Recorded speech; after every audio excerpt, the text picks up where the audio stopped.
Chapter 15 रंगीन header पर चाकू। सुबह रॉबर्ट नीचे आया नाश्ता करने। उसने क्लार्क की ओर देखते हुए कहा, जाकर मिस ग्रीन को खाने के लिए बुलाओ। क्लार्क ने झुककर जवाब दिया, सर। मिस ग्रीन कहकर गई थी कि उन्हें स्कूल में ज़रूरी काम है, इसलिए वो सुबह ही निकल गईं। रॉबर्ट के होठों पर हल्की मुस्कान आई। काम? असल में तो वह मुझसे नज़रें चुराने के लिए भाग गई है। शर्मा रही है। ठीक है, उसने धीमे स्वर में कहा, टॉम को कॉल करो और रास्ते में मिस ग्रीन के लिए नाश्ता लेता आए। एम्मा स्कूल पहुंची तो अब भी थोड़ी सुस्त थी। उसे याद आते ही चेहरा गर्म पड़ गया। कल रात मैं उसकी शक्ल देखकर ऐसे खो गई थी, जैसे पागल हो गई हूँ। कितना शर्मनाक। वह मन ही मन खुद को डांटती रही। एम्मा, होश में आओ। अगर ऐसे चलता रहा तो तुम्हारी 20 साल की बनाई हुई इज्जत पर पानी फिर जाएगा। सांस खींचकर वह टीचिंग बिल्डिंग की तरफ बढ़ गई। क्लास से पहले उसने टॉम लाया हुआ नाश्ता खाते खाते किताब खोल ली। तभी फोन वाइब्रेट हुआ। प्रिंसिपल का मैसेज।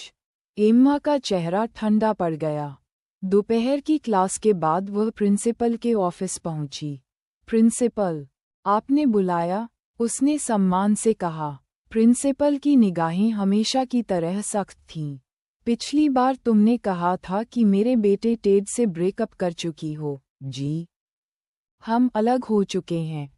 प्रिंसिपल ने मेज से एक फाइल उठाई और तस्वीरें जमीन पर फेंक दीं। तो फिर ये क्या है? एम्मा ने नीचे देखा। तस्वीरों में टेड कल के खेल के मैदान में उसके सामने घुटनों पर बैठकर उसे मनाते हुए दिखाई दे रहा था। वह शांत स्वर में बोली, ये तस्वीर तब की है जब टेड जबरदस्ती मुझे परेशान कर रहा था। लेकिन निश्चिंत रहिए, उसने हार मान ली है। मैं क्यों मानूं? क्योंकि मैं अपने भविष्य के साथ मजाक नहीं करती। और आपका बेटा मेरी काबिलियत या मेरे जज्बात के लायक नहीं है। प्रिंसिपल की आंखों में नफरत झलक पड़ी। एम्मा, तुम्हारी ये ऊंची सोच लोगों को हंसी में डूबा देती है। एम्मा शांति से बोली, मैं ऊंची नहीं हूँ, बस अलग हूँ। इंसान को पैसों से नहीं तोला जाता। वह और बहस नहीं करना चाहती थी। घड़ी देखी और ठंडे स्वर में कहा, मैडम, अगर और कुछ नहीं तो मैं निकलूं। मैंने दोस्तों के साथ डिनर प्लान किया है। Good bye. वह मुड़ गई। पीछे से प्रिंसिपल की कड़वी आवाज़ आई, गरीब लोग सचमुच बहुत परेशान करते हैं। उधर रॉबर्ट मीटिंग खत्म कर अपने ऑफिस पहुंचा। सेक्रेटरी ने दस्तावेज उसके हाथ में रखे। सर, मिस ग्रीन के बारे में सारी जानकारी यहाँ है। रॉबर्ट ने खोला। माँ का कॉलम मृत, पिता का कॉलम अज्ञात। उसकी भौहें तनी। ये कैसी रिपोर्ट है? इतना ही, सेक्रेटरी बोला। जनगणना में लिखा है कि वह सिंगल मदर की संतान है, लेकिन प्राइवेट जांच से पता चला है कि वह मेयर परिवार की नाजायज बेटी है। रिकॉर्ड्स में कुछ दर्ज नहीं, और पिछले 3 सालों में उसे मेयर परिवार से 1 रुपया भी नहीं मिला। रॉबर्ट की आंखें ठंडी पड़ गईं। सेक्रेटरी ने आगे कहा, यूनिवर्सिटी के दिनों में उसने दर्जनों छोटे-मोटे काम किए हैं। कभी KFC पर कैशियर, कभी कॉफ़ी शॉप की बरिस्ता, बार में वेट्रेस, होटल की फ्रंट डेस्क, यहाँ तक कि म्यूजिक प्लेयर और आर्ट मॉडल भी बनी। बस। रॉबर्ट की आवाज़ सख्त थी। फाइल छोड़ो और जाओ। वह अकेला बैठा रहा, पन्नों को देखता रहा। 20 साल की एक लड़की, कितनी मुश्किलों से गुजरी, और मेयर परिवार, बेपरवाह। उसके होठों पर कड़वी हंसी आए। कोई बात नहीं एम्मा, तुम्हारी पहचान मेरे लिए बहुत काम आएगी। मेयर परिवार, अब हिसाब बराबर करने का समय है। शाम को एम्मा और कैरी डिनर के लिए रेस्तरां की ओर बढ़ीं। दूसरी तरफ टेड और क्रिस्टन साथ आ रहे थे। क्रिस्टन ने मुस्कुराकर कहा, वाह, तुम लोग भी खाने आए हो। चलो, साथ बैठते हैं। एम्मा और कैरी ने ध्यान ही नहीं दिया। कैरी ने कहा, एम्मा, अचानक मुझे फ्राइड चिकन खाने का मन है। एम्मा ने हल्की हंसी दी, पर तुम तो तला भुना पसंद नहीं करती। आज बस क्रेविंग है। क्रिस्टन का चेहरा उतर गया। उसने रोने जैसे स्वर में कहा, कैरी, तुम मुझे इस तरह ट्रीट क्यों कर रही हो? मैंने तुम्हारा क्या बिगाड़ा है? कैरी ने भान उठाकर कहा, क्या मैं तुम्हें इंसल्ट कर रही हूँ?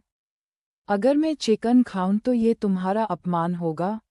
तुम्हें ही गुनाह बोध है। ड्रामा मत करो। टेड का सब्र टूट गया। कैरी, जरा इज्जत से बात करो। कैरी ने ठंडी हंसी दी, मैं कमीने लोगों से बात ही नहीं करती। मैं कमीना? सोचती हो एम्मा तुमसे बहुत अच्छी है? पूछो उससे, क्या वो सच कहने की हिम्मत रखती है? एम्मा की आंखें बर्फ जैसी ठंडी थीं।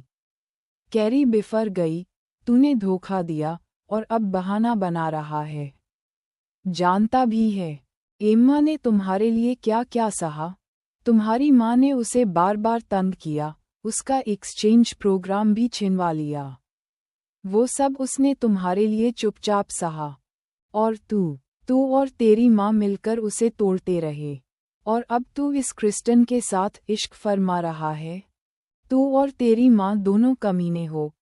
टेड को जैसे बिजली ने झटका दे दिया। उसकी नज़रें एम्मा से मिलीं। एम्मा बस ठंडी निगाहों से देखती रही। ठीक है, टेड, अब तुम्हारी गर्लफ्रेंड क्रिस्टन है। मैं तुम्हें दोनों को शुभकामनाएं देती हूँ।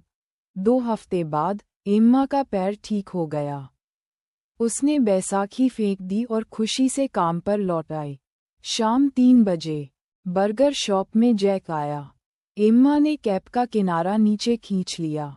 जैक मुस्कुराया, मुझे 100 स्पाइसी चिकन लेग्स चाहिए। एम्मा ने चौंककर उसे देखा। आज सबको बर्गर खिलाना है, उसने सहजता से कहा। एम्मा ने आदेश लिया, पेमेंट? न फ़ोन, न वॉलेट, नंबर डाल दूं? वह चुपचाप सिस्टम में उसका नंबर डालकर रिसीट पकड़ाती है। कृपया साइड में वेट कीजिए। लेकिन जैक वहीं खड़ा रहा। आज रात डिनर मेरे साथ चलो। तुम्हें तुम्हारा पसंदीदा खाना खिलाऊंगा। एम्मा ने सिर झुकाया, नहीं, मुझे ट्यूशन जाना है। जैक झुककर टेबल पर कोहनी टिकाता है। अब भी मुझसे नाराज हो? 2 हफ्ते हो गए। एम्मा गंभीरता से बोली, जैक, ये मेरा काम है। साइड में जाइए। वह कुछ देर चुप रहा, फिर भारी सांस छोड़ी। शाम 6 बजे एम्मा शॉप से बाहर निकली। जैक कार से उतरकर उसके सामने आ खड़ा हुआ। एम्मा, उसने पुकारा। एम्मा ने सख्ती से कहा, जाना होगा। मुझे स्टूडेंट्स को पढ़ाना है। कम से कम डिनर तो कर लो। नहीं। जैक की आवाज़ टूटी हुई थी, तुम सच में मुझे दूर रखना चाहती हो? मैं तुम्हारा भाई हूँ। एम्मा ने आंखें बंद कीं। भाई?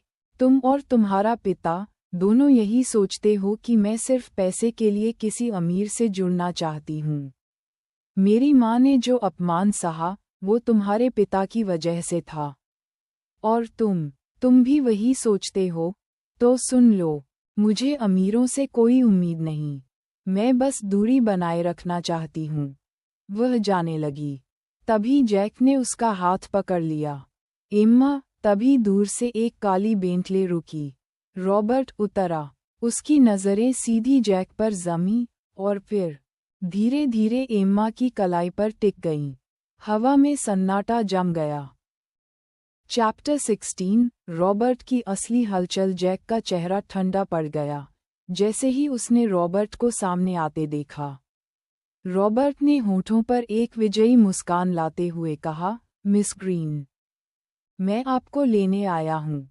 एम्मा ने भौहें सिकोड़ीं और तेजी से अपना हाथ जैक की पकड़ से छुड़ा लिया। उसने बिना उसकी ओर देखे ठंडी आवाज़ में कहा, जाओ जैक, मुझे जाना है। वह सीधे रॉबर्ट की कार की ओर बढ़ गई और बैठ गई। जैक वहीं खड़ा रह गया, उसकी पीठ को देखता हुआ, दिल और भी भारी हो गया। रॉबर्ट ने जैक पर एक विजयी नज़र डाली, फिर आराम से कार का दरवाज़ा बंद किया। गाड़ी आगे बढ़ी और जैक के सामने से गुजरी। जैक ने मुट्ठियां भींच लीं। अगर ऐसा ही चलता रहा तो वो सच में एम्मा को खो देगा। कार के अंदर रॉबर्ट ने एम्मा की ओर संतुष्ट नज़रों से देखा। क्या तुम्हारा जैक से झगड़ा हुआ है? एम्मा ने तुरंत पलट कर देखा। मिस्टर एरिक्सन को दूसरों के मामलों में दखल देना अच्छा लगता है। वह हंस पड़ा। अरे, मैं तो सोचा अब हम दोस्त हैं। इसे गपशप कहते हैं। एम्मा ने सख्ती से कहा, माफ़ कीजिए, पर मैं इन बातों पर चर्चा नहीं करना चाहती। और वैसे भी मैं बस एक आम इंसान हूँ। आपके जैसे बड़े बिजनेसमैन की दोस्त नहीं हो सकती। रॉबर्ट की भौहें ऊपर उठीं। वाह, ये औरत तो व्यंग्य भी करती है। किसी ने कभी मुझसे इस लहजे में बात करने की हिम्मत की है? वह हल्का सा मुस्कुराया। बहुत अच्छा, जितना ये औरत मेरी बात काटेगी उतना ही मैं इसे हासिल करने की जिद करूंगा। एम्मा ने खिड़की की ओर मुंह घुमा लिया। सैमुअल की परीक्षा का दिन सुबह सुबह एम्मा सैमुअल से ज्यादा घबराई हुई थी। उसने उसके बैग तक चेक किया कि कुछ छूटा तो नहीं। सैमुअल, एग्जाम में टेंशन मत लेना। तुमने जितनी मेहनत की है, पेपर आसान लगेगा। सैमुअल हंस पड़ा। मिस ग्रीन, लगता है आप मुझसे ज्यादा नर्वस हैं। एम्मा झेप गई। बस ध्यान रखना, लापरवाही मत करना। सैमुअल ने रॉबर्ट की तरफ देखा और मजाक किया। रॉबर्ट, जल्दी से मिस ग्रीन को रोक लो। अगर ये और बोलेगी तो मैं पेपर के लिए लेट हो जाऊंगा। एम्मा ने उसे घूरा। अच्छा, बाद में जब तुम चाहोगे कि मैं डांटूं, तब याद रखना, मैं नहीं रहूंगी। सैमुअल हंसते हुए गाड़ी में बैठ गया। आप दोनों मेरा रिजल्ट का इंतज़ार कीजिएगा। मैं चलता हूँ। गाड़ी निकल गई। अचानक चिंता एम्मा के दिमाग में झटके से ख्याल आया। अरे नहीं, गड़बड़ हो गई। रॉबर्ट ने हैरान होकर पूछा, क्या हुआ? आज सुबह उसने ब्रेड खाई है। तो कल रात मैंने सोचा था उसे डोनट्स और 2 अंडे खिलाने चाहिए थे। कहते हैं उससे 100 में 100 आते हैं। रॉबर्ट हल्के से हंसा। मैंने कभी ऐसा नहीं किया, फिर भी हमेशा टॉप किया। एम्मा ने खुद को समझाया। ठीक है, सोचने की जरूरत नहीं। सैमुअल जरूर अच्छा करेगा। रिश्ता खत्म, रॉबर्ट ने कहा। अब तुम चिंता छोड़ो, मैं तुम्हें स्कूल छोड़ देता हूँ। एम्मा रुक गई और बोली, मिस्टर एरिक्सन, सैमुअल की परीक्षा शुरू हो गई है। मेरी नौकरी पूरी हो गई है। आज से मैं आपके घर से शिफ्ट हो जाऊंगी। रॉबर्ट ठिठक गया। मतलब, तुम हॉस्टल लौटोगी? हाँ, इसी महीने मेरा थीसिस डिफेंस है। स्कूल में रहकर तैयारी करना आसान होगा। उसने बैग उठाया। मैं अपना सामान लेने अंदर जा रही हूँ। रॉबर्ट ने उसे कॉलेज गेट पर उतारा। एम्मा मुस्कुराकर बोली, मिस्टर एरिक्सन, हमारा कॉन्ट्रैक्ट खत्म हो गया। अब शायद हम फिर न मिलें। आपको शुभकामनाएं। वह मुड़ा और गाड़ी चला दी, लेकिन अंदर ही अंदर बुदबुदाया, फिर नहीं मिलेंगे। तुम्हारे सपनों में। नए घर में एम्मा ने कैंपस में थोड़ा समय बिताया और फिर टैक्सी से अपने किराए के घर चली गई। उसे ये नहीं पता था कि रॉबर्ट की निगाहें उस पर अब भी लगी हुई हैं। संयोग या साजिश? स्कूल कैंपस में वह टेड और क्रिस्टन से टकरा गई। टेड ने क्रिस्टन का हाथ पकड़ा और ठंडी आवाज में कहा, उसे परेशान मत करो, तुम उस पर एहसानमंद हो। तुम्हें उससे हेलो कहने का हक नहीं। एम्मा बिना कुछ बोले आगे बढ़ गई, लेकिन उसके मन में हल्का दर्द चुभ गया। कभी वो साइकिल पर मुझे बैठाकर ले जाता था, अब किसी और को साथ ले जा रहा है। उसे टेड का मैसेज याद आया, मुझे 2 साल दो, मैं तुम्हें एक अच्छा भविष्य दूंगा।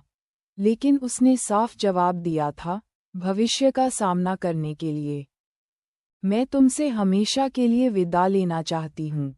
जैक की कोशिश काम से लौटते ही उसने जैक को इंतजार करते पाया। तुम फिर आ गए पैसे लौटाने? उसने हंसते हुए $1000 उसके बैग में डाल दिए। फिर जबरदस्ती कार में बैठा लिया। वह उसे शहर के साउथ ब्रिज ले गया। यहाँ क्यों लाए हो? सरप्राइज देने। उसने फ़ोन मिलाया। अचानक आसमान में आतिशबाजी फूटी। आई एम सॉरी, एम्मा ने हैरानी से देखा।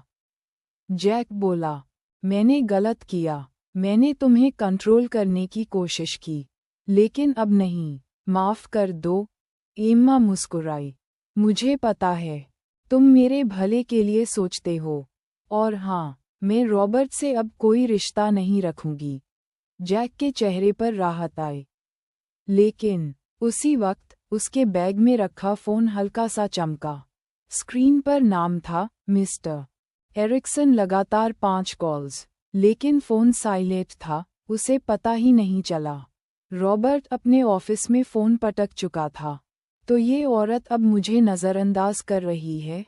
उसने अपने सेक्रेटरी को आदेश दिया, एम्मा इस समय कहाँ है, पता लगाओ। रात का झटका। रात को जब एम्मा अपने नए अपार्टमेंट के गेट पर पहुंची, तो उसने एक काली कार देखी। वह सीधे दरवाजे की ओर बढ़ी। तभी कार का दरवाज़ा खुला।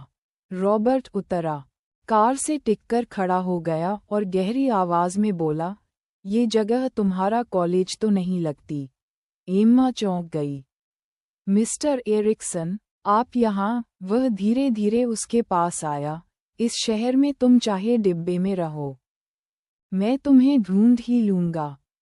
एम्मा का दिल जोर से धड़क उठा। आप मुझे क्यों ढूंढ रहे हैं? रॉबर्ट की आंखें ठंडी पड़ गईं। मैंने तुम्हें कॉल किया था, तुमने उठाया क्यों नहीं? एम्मा मासूमियत से बोली, कॉल? मैंने तो फ़ोन साइलेंट पर रखा था।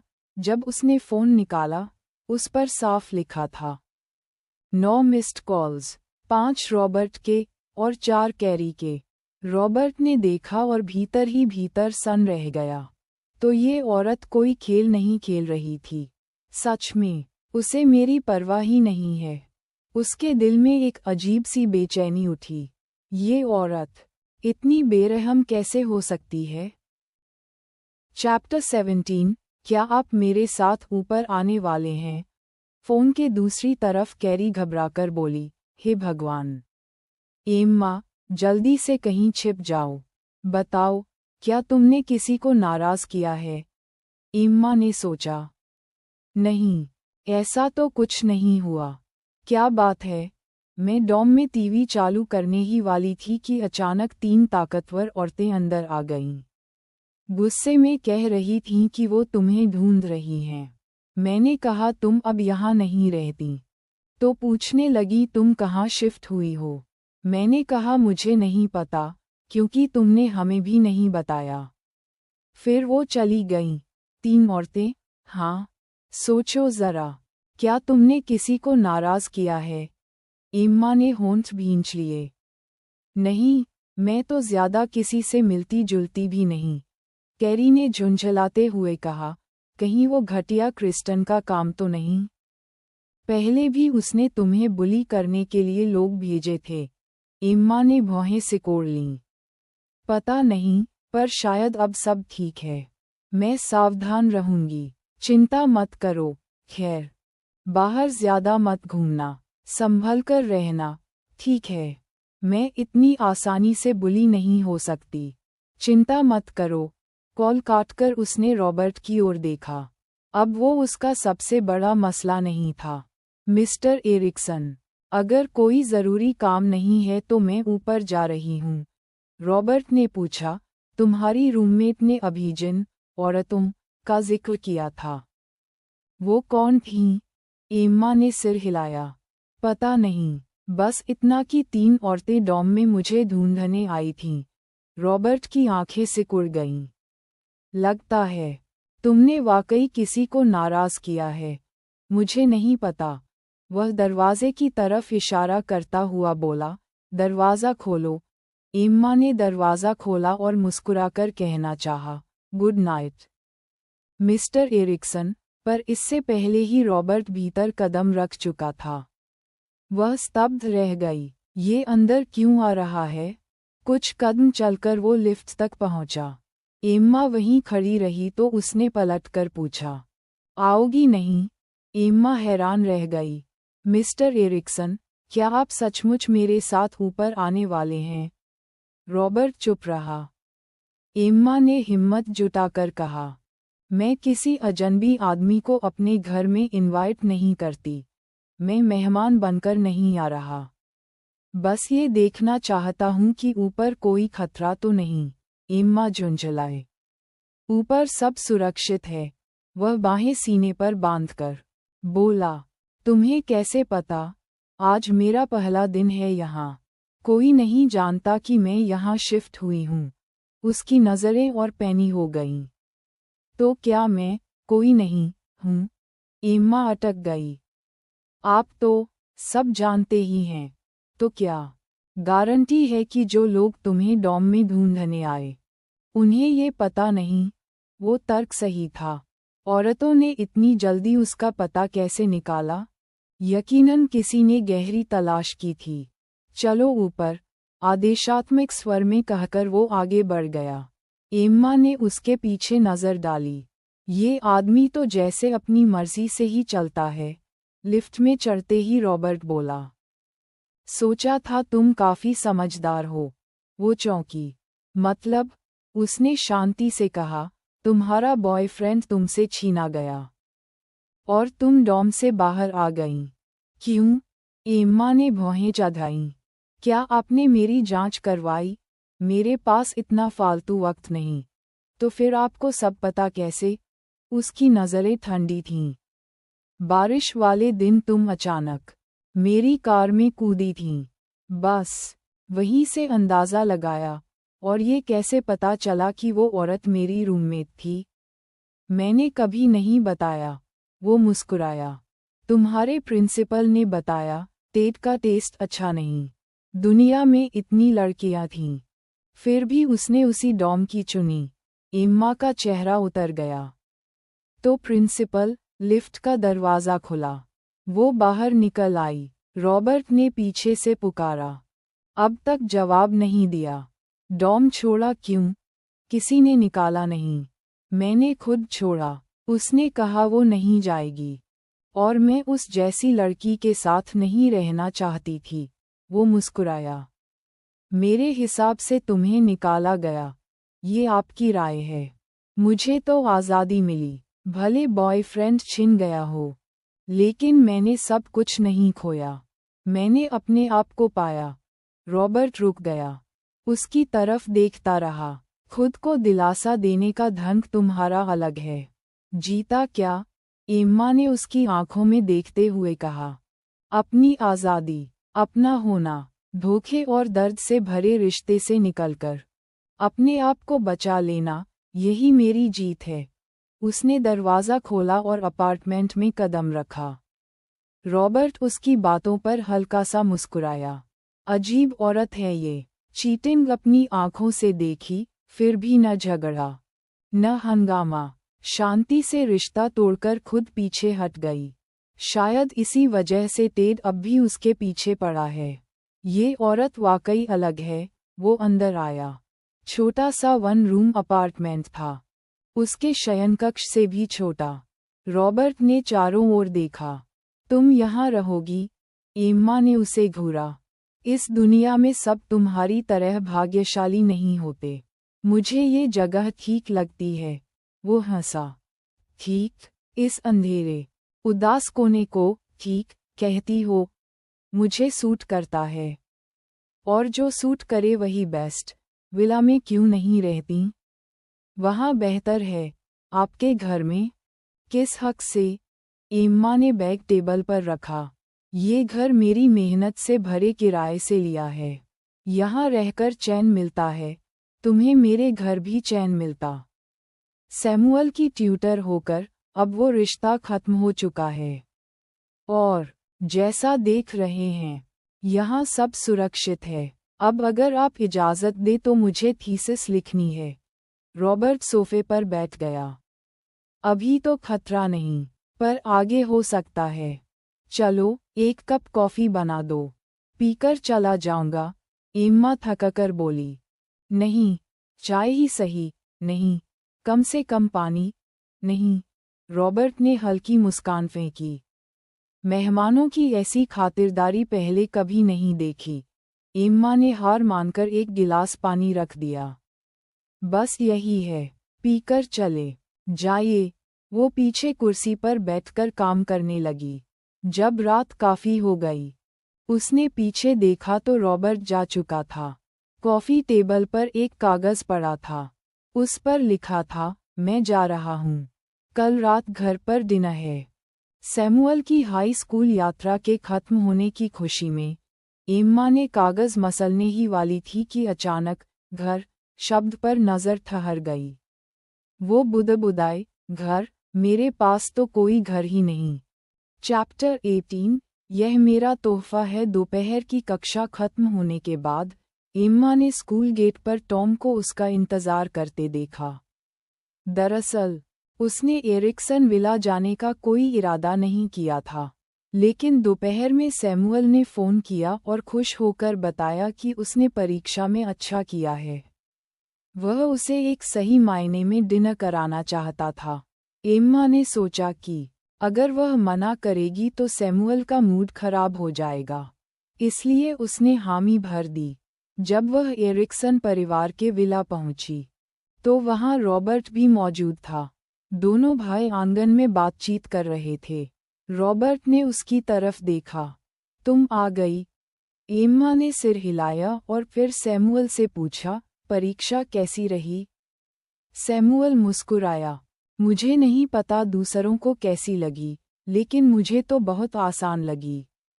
आपने जिन सवालों को समझाया था, वही 80% पेपर में थे। बाकी भी कठिन नहीं थे। एम्मा ने संतोष की मुस्कान दी। तो फिर कोई दिक्कत नहीं होगी। सैमुअल खड़ा हुआ और अपनी जेब से एक लाल लिफाफा निकाला। उसने एम्मा की ओर बढ़ाया। मिस ग्रीन, यह आपके लिए है। एम्मा की मुस्कान और फैल गई। उसने हाथ हिलाते हुए कहा, तुम्हारा अच्छा रिजल्ट ही मेरे लिए सबसे बड़ा तोहफा है। मुझे और कुछ नहीं चाहिए। यह मेरा आभार है। आज रात का डिनर ही काफ़ी है। यही मेरा धन्यवाद है। सैमुअल ने भौहें सिकोड़ लीं। मिस ग्रीन, आप मेरा तोहफा ठुकरा रही हैं? एम्मा ने नर्म स्वर में कहा। तोहफा सबको अच्छा लगता है, लेकिन अपना काम करने के लिए मुझे इनाम की ज़रूरत नहीं। तुम्हारी कृतज्ञता ही मेरे लिए असली तोहफा है। अगर तुम जिद करोगे, तो मुझे यहाँ से जाना पड़ेगा। नहीं। सैमुअल ने लिफाफा वापस रख लिया। मैं रख लेता हूँ। प्लीज़ बैठिए, मिस ग्रीन। एम्मा उसके बगल में बैठ गई। सामने ठीक रॉबर्ट बैठा था। सैमुअल ने मुस्कुराते हुए कहा, आज के बाद मैं आपको मिस ग्रीन नहीं कहूँगा। अब से मैं आपको दीदी बुलाऊंगा। क्या ये ठीक रहेगा? एम्मा हल्की हंसी के साथ बोली, तुम्हारी मर्जी। रॉबर्ट ने भाई की ओर देखा। क्या तुमने हमारे बड़े भाई को फ़ोन किया? नहीं। अभी करो। रॉबर्ट की आवाज़ आदेश जैसी थी। सैमुअल ने तुरंत मान लिया और अंदर चला गया। अब केवल एम्मा और रॉबर्ट आमने सामने थे। रॉबर्ट ने धीरे से पूछा, कल रात मैंने छोड़ा उसके बाद तुम देर तक काम करती रहीं? हाँ, एम्मा ने शांत स्वर में कहा। कोई खतरा तो नहीं हुआ? नहीं। थीसिस की तैयारी कैसी चल रही है? काफी ठीक। दोनों की आंखें मिलीं। रॉबर्ट को अजीब लगा, वह हमेशा चुप रहता था, पर इस औरत के सामने उसे ही बात शुरू करनी पड़ती थी। यह उसे खटक रहा था। जब तुम टेड के साथ थीं, तब भी इतनी चुप रहती थीं? एम्मा ने भौहें चढ़ाईं। यह अचानक सवाल क्यों? मैं पूछ रहा हूँ। तुमने टेड से बातें नहीं की? किया करती थी। तो फिर मुझसे ही क्यों चुप रहती हो? सिर्फ इसलिए कि हमने, एम्मा ने सख्ती से रोका। मिस्टर एरिक्सन, वह बीती बात है, उसका अब कोई मतलब नहीं। तो फिर टेड से खुलकर बात और मुझसे सिर्फ हाँ ना में जवाब। क्यों? एम्मा ने शांति से कहा। क्योंकि वह मेरा बॉयफ्रेंड था। क्या अपने बॉयफ्रेंड से बातें करना गलत है? रॉबर्ट चुप रह गया। उसकी बात सही थी, पर उसे ये जवाब बिल्कुल अच्छा नहीं लगा।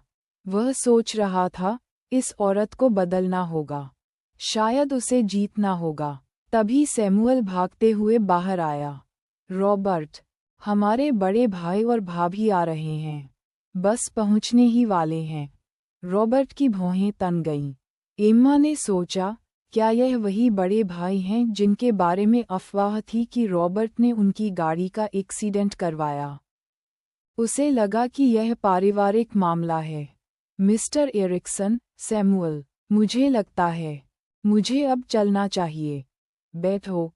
रॉबर्ट का स्वर ठंडा और दृढ़ था। लेकिन तुम हमारी मेहमान हो, किसी और की परवाह करने की जरूरत नहीं। एम्मा असमंजस में ही थी कि तभी बाहर से आवाजें आईं। स्टाफ एक व्हीलचेयर ला रहे थे। सफेद कपड़ों में बैठा आदमी बेहद हैंडसम था। बस चेहरा थोड़ा पीला लग रहा था। वही था एंड्रयू एरिक्सन। एम्मा की निगाह उस पर थी ही कि अचानक अंदर से एक और महिला आए। एम्मा चौंक गई।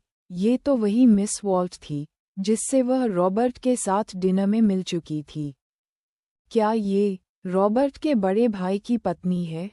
तो क्या रॉबर्ट और मिस वॉल्ट के बीच? एम्मा का दिल बेचैन हो गया। बड़ी अमीर फैमिलियों के रिश्ते सचमुच उलझे हुए होते हैं। जेनिफर, मिस वॉल्ट ने मुस्कुराते हुए एम्मा की ओर देखा। मिस ग्रीन, आप भी यहाँ हैं? एम्मा ने हल्का सिर झुकाया। नमस्ते, मिस वॉल्ट। एंड्रयू की नज़र भी एम्मा पर पड़ी। क्या आप अभी भी छात्रा हैं? हाँ, मैं यूनिवर्सिटी के अंतिम वर्ष में हूँ। कुछ ही दिनों में ग्रेजुएशन होगा। कोई आश्चर्य नहीं कि आप सैमुअल को इतना अच्छा पढ़ा रही हैं। रॉबर्ट ने हंसते हुए कहा, भाई, आप ये भी कह सकते हैं कि मुझे औरतें चुनने में अच्छा स्वाद है। एम्मा चौंकी। उसके कंधे पर रॉबर्ट का हाथ कसकर टिक गया। सभी लोग भीतर खाने के लिए चले गए। वहाँ माहौल और भी तनावपूर्ण हो गया।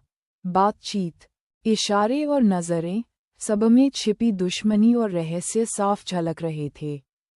और तभी रॉबर्ट ने अचानक कहा, एंड्रयू, मजाक छोड़ो। एम्मा मेरी गर्लफ्रेंड है। चैप्टर 19। चलो कल सर्टिफिकेट ले आते हैं। रॉबर्ट के मुंह से वह वाक्य सुनकर एम्मा लगभग घुट गई। यह आदमी एक मुसीबत से निकालने के बहाने उसे और गहरी खाई में धकेल दिया। सैमुअल तालियां बजाते हुए खड़ा हो गया। देखा, मैंने कहा था ना, तुम दोनों के बीच कुछ चल रहा है। रॉबर्ट ने उसे घूरा। इतना खुश होने की जरूरत नहीं है। बैठो। लेकिन मैं बहुत खुश हूँ। सैमुअल बैठ गया।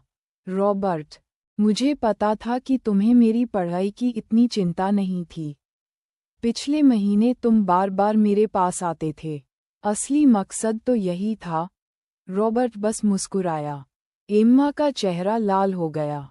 वह उठ खड़ी हुई। काफी देर हो गई है। मुझे अपनी थीसिस पर काम करना है, वरना फिर पूरी रात जागना पड़ेगा। आप सब खाना खाए, मैं चलती हूँ। वह मुड़ी ही थी कि रॉबर्ट ने उसका हाथ पकड़ लिया और खींचते हुए उसे अपनी गोद में बिठा लिया। तुम डिनर के बाद जा सकती हो। मैं तुम्हें घर छोड़ दूंगा। नहीं, सच में मुझे जाना चाहिए। मुझे मंजूर नहीं, उसने मुस्कुराकर कहा। खुद खाओगी या मैं खिलाऊं? एम्मा ने भौहें सिकोड़ लीं। मैं खुद खा लूंगी। वह उठकर अपनी कुर्सी पर बैठ गई। डिनर में माहौल अजीब था। सैमुअल और दोनों भाई शराब पी रहे थे, जबकि एम्मा और जेनिफर चुपचाप खाना खा रही थीं। जेनिफर बार बार एम्मा को देखती रही। पहले तो एम्मा ने नज़रें चुराईं, फिर अचानक उसकी नज़र सीधी जेनिफर से टकरा गई। जेनिफर ने मुस्कुराते हुए कहा, रॉबर्ट, तुम्हारा स्वाद सच में अच्छा है। मिस ग्रीन बहुत खूबसूरत हैं।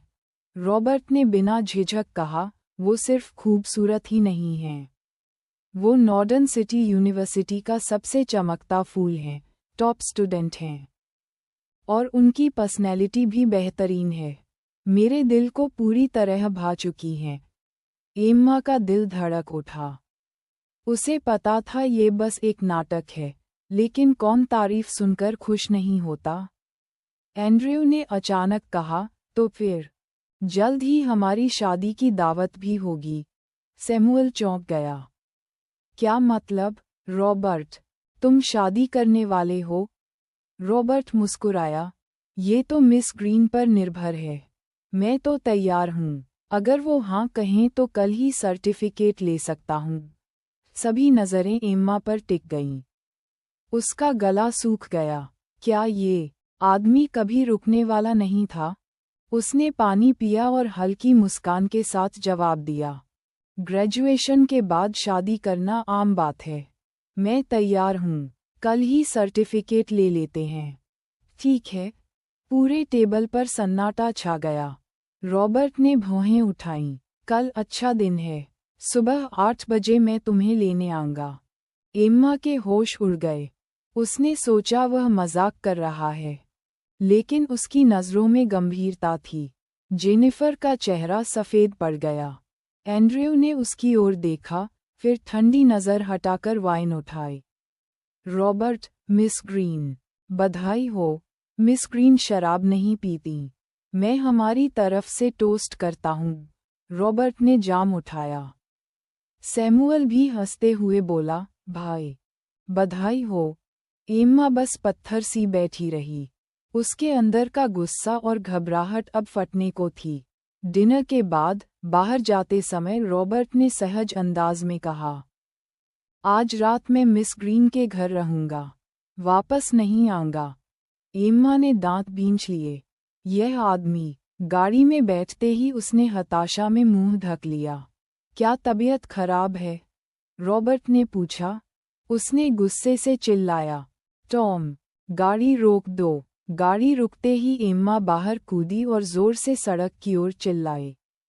फिर भारी सांस लेते हुए वापस बैठी। आज गाड़ी में चलाऊंगी, उसने कहा। रॉबर्ट ने टॉम को छुट्टी दे दी। ड्राइव करते हुए एम्मा ने दांत भींचे। रॉबर्ट, कब तक उस रात का हवाला देकर मुझे धमकाओगे? वह हंसा। अगर तुम्हें इतना डर लगता है तो क्यों मान लेती हो कि मैंने तुम्हें धमकाया है? तुम्हारी बेपरवाही के कारण ही तो। उसकी बात अधूरी रह गई। अचानक रॉबर्ट सामने की सीट पर आ गया। स्टीयरिंग खींचा और गाड़ी किनारे लगा दी। तुम पागल हो गए हो? एम्मा चिल्लाई। उसने नज़दीक झुकते हुए कहा, अभी तुमने खुद कहा था कि साथ मरने को तैयार हो। अब डर क्यों लग रहा है? मैं मरना नहीं चाहती। तो फिर वो नाम दोबारा मत लेना। वह गुस्से से बोली, ठीक है। अब से मैं तुम्हें सर कहूंगी। रॉबर्ट की आंखें सिकुड़ गईं। कहो जरा, सर। अगले ही पल उसने सीट पीछे धकेली और एम्मा को दबोच लिया। उसके होंठ अचानक उसके होंठों पर आ गए। एम्मा ने हाथों से धक्का देने की कोशिश की, लेकिन उसकी पकड़ और गहरी हो गई। रॉबर्ट, पागल हो गए हो क्या? दूर हटो। वह धीमे स्वर में बोला, उस रात तुमने मुझे बहकाया था। आज रात मैं तुम्हें बहकाकर हिसाब बराबर कर रहा हूँ। अब सब बराबर। एम्मा का चेहरा लाल हो गया। उसकी सांसें तेज थीं। क्या यह आदमी सचमुच उसे निगल जाना चाहता है? चैप्टर 20। फंसा दी गई। उसकी सोच किससे सुन्न हो गई थी, लेकिन कुछ विचार अब भी दिमाग में उठ रहे थे। जैसे, ये तो कार है, उसे इस तरह नहीं होना चाहिए। और जैसे, उस रात जब उसने उसकी पहली बार छीन ली थी। वो सोचते ही झटके से उसे अपनी गर्दन से धकेलकर अलग हुई और घूरते हुए बोली। सांसें तेज चल रही थीं। रॉबर्ट, तुम्हारे जैसे चालाक लोग दुनिया में कितने होंगे? ओह, रॉबर्ट ने भौहें उठाईं। आंखों में चाहत झलक रही थी। एम्मा ने दांत भींचे। मुझे छोड़ दो। तो तुम चाहती हो कि मुझ पर और एहसान चढ़ते जाएं? तुम्हारा ही मुझ पर कर्ज है। तुमने कहा था उस सुबह मैंने कुछ नहीं मांगा था। तो एहसान तो तुम पर है। रॉबर्ट मुस्कुराया। ये लड़की बिल्कुल बेवकूफ नहीं है। उसके गोरे गाल लाल हो उठे। उसने गुस्से से कहा, वापस जाओ, तुम बहुत भारी हो। वो हंसकर वापस पैसेंजर सीट पर बैठ गया। लगभग पाकर ही लिया था उसे। एम्मा ने जल्दी से अपनी सीट सीधी की और बैठ गई। सिर झुकाकर देखा तो पाया कि उसकी 2 बटन खुली हुई थीं। उसने गुस्से से उसे घूरा। वाकई बड़ा खिलाड़ी है ये आदमी। तुरंत उसने बटन बंद किए और मन ही मन गाली दी, बकवास है।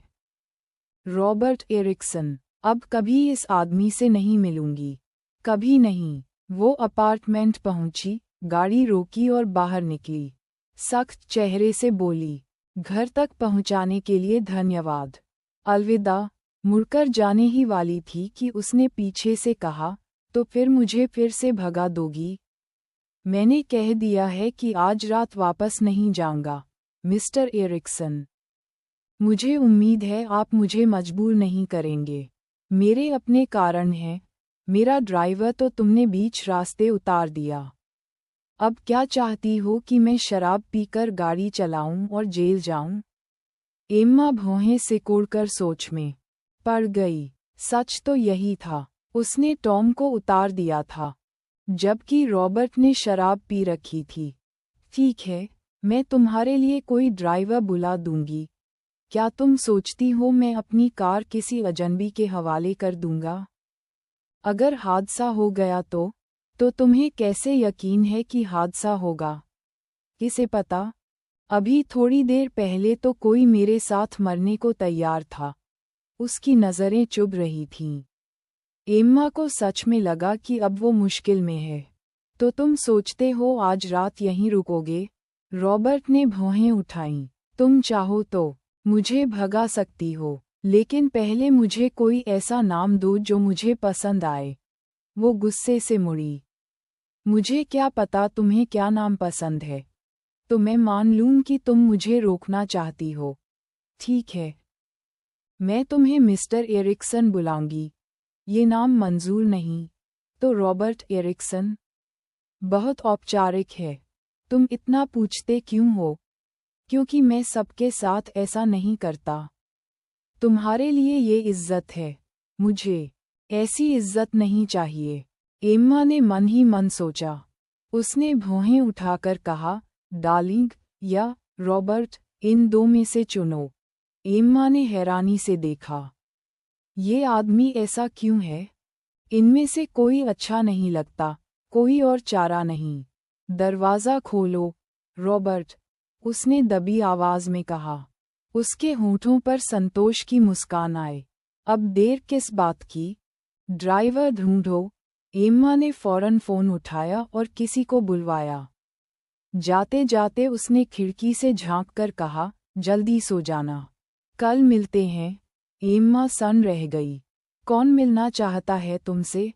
मैं तो कभी नहीं मिलूंगी। अगली सुबह एम्मा ने जल्दी जल्दी नूडल्स बनाए और बाहर निकली। पर जैसे ही बिल्डिंग से बाहर आए, सामने वही शख्स खड़ा था। सजी धजी सूट में, हाथों में ताज़े फूल। मुस्कराता हुआ। वो रुक गई। कितना खूबसूरत लगता है जब मुस्कराता है, पर नहीं, अभी इसकी खूबसूरती में फंसने का वक्त नहीं है। वो उसके सामने जाकर बोली, तुम यहाँ फिर क्यों आए हो? तुम्हें जस्टिस ऑफ द पीस ले जाने। उसने फूल बढ़ाते हुए कहा, ये आज सुबह खास तुम्हारे लिए चुने हैं। पसंद आए? एम्मा स्तब्ध रह गई। तुम कभी रुकते ही नहीं। मतलब तुम्हें फूल पसंद नहीं? एम्मा ने फूल लिए और गाड़ी में डाल दिए। फिर सीधे उसकी आंखों में देखते हुए बोली, पहली बात, मिस्टर एरिक्सन, मैं। उसकी बात पूरी होने से पहले ही रॉबर्ट झुककर उसके होठों पर किस कर गया। अगर मुझे दोबारा मिस्टर एरिक्सन बुलाया तो मैं फिर किस करूँगा। उसकी आंखें चौड़ी रह गईं। वो पीछे हट गई, पर उसके चेहरे पर संतोष था। जारी रखो। एम्मा ने गहरी सांस ली। रॉबर्ट एरिक्सन, मैं चाहती हूँ कि तुम इज्जत करो, वो बोला। जब तक तुम अपना वादा निभाओगी, मैं भी सम्मान दूंगा। लेकिन तुमने खुद ही कहा था कि अब मुझे रॉबर्ट कहोगी। वादा तोड़ोगी तो सज़ा तो मिलेगी ही। एम्मा ने उससे बचते हुए ठंडी आवाज में कहा, पहली बात, मेरा और तुम्हारा काम का रिश्ता खत्म हो चुका है। अब हमारा कोई लेना देना नहीं। मुझे अमीर लोगों से दोस्ती नहीं करनी। ये मेरी जिंदगी को और उलझाएगा। दूसरी बात, मैं तुमसे शादी का सर्टिफिकेट लेने की बिल्कुल इच्छा नहीं रखती। वो सब मैंने कल रात बस दिखावे के लिए किया था। अब मैं चाहती हूँ कि तुम मुझे तंग न करो। मुझे अपनी सामान्य जिंदगी वापस चाहिए। रॉबर्ट की आंखें ठंडी हो गईं। बस सोशलाइजिंग के लिए? लेकिन तुमने सबके सामने मान लिया था कि आज सर्टिफिकेट लोगी। अब अगर तुम मुकर गईं, तो मेरे पूरे परिवार के सामने मुझे शर्मिंदा करोगी। तुम्हारे पास कोई विकल्प नहीं है। या तो मेरे साथ चलो, या सबके सामने ये मान लो कि गलती तुम्हारी थी। क्यों नहीं छोड़ देते मुझे? क्या तुम्हें ये सम्मान नहीं लगता? एम्मा ने सख्ती से कहा, माफ करना, मुझे ऐसा कोई सम्मान नहीं चाहिए। उसने घड़ी देखी। मैंने कह दिया जो कहना था। मुझे स्कूल के लिए देर हो रही है। अलविदा।